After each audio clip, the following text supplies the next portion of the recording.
সেতু থেকেও নেই, কারণ অতিবৃষ্টি আর যার জেরে ঘাটালের যে ঝুমি নদী তার জলস্তর বেশ বেড়ে গিয়েছে। এর ফলে বেশ কয়েকটি সাঁকো জলের তোরে ভেসে গিয়েছে।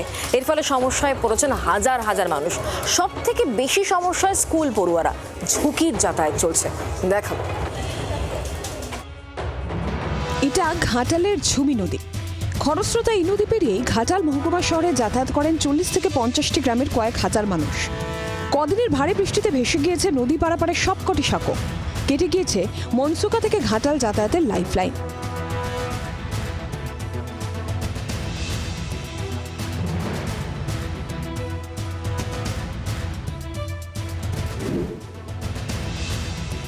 নদীর পাড়েই রয়েছে মনসুকা লক্ষ্মীনারায়ণ উচ্চ বিদ্যালয়। স্কুল সূত্রে খবর, এই নদী পেরিয়ে স্কুলে যায় কয়েকশো পড়ুয়া। ভেঙে গিয়েছে স্কুল ঘাটের বাঁশের সাঁকুটিও। টেনে নেবে মরমর করে একবারে সাইডকে টেনে নেবে।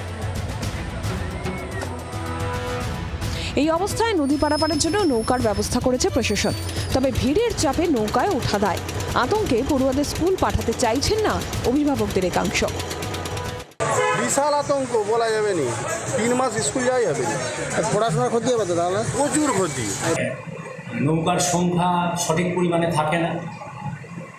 এর সমস্যার ফলে কি খুবই ঝুঁকিপূর্ণ ছাত্রছাত্রীদেরকে, তাছাড়াও এলাকার মানুষজনকে সবসময় একটা লাইফ থ্রেটেনিং অবস্থার মধ্যে দিয়ে আমাদেরকে যাতায়াত করতে। জানা গিয়েছে, নদীর উপর কংক্রিটের ভগবতী সেতু তৈরির কাজ শুরু করেছিল আগের সরকার। টালবাহানার পর 2024-এ শেষ হয় নির্মাণ। তারপরেও চালু হয়নি ভগবতী সেতু। এখনও ঢিমেতালে চলছে সেতু সংযোগকারী রাস্তা নির্মাণের কাজ। বাধ্য হয়ে এইভাবেই ঝুঁকি নিয়ে সিঁড়ি বেয়ে সেতুতে উঠছেন স্থানীয় বাসিন্দারা।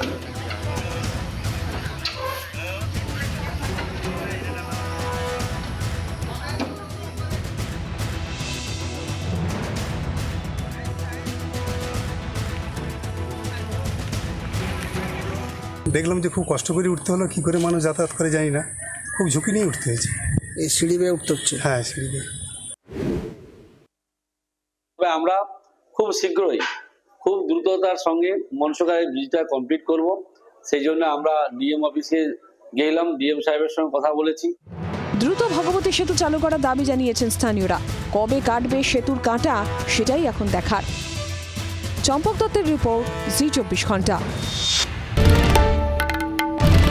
বাংলার আওয়াজ, বাঙালির আবেগ, জি 24 ঘন্টা।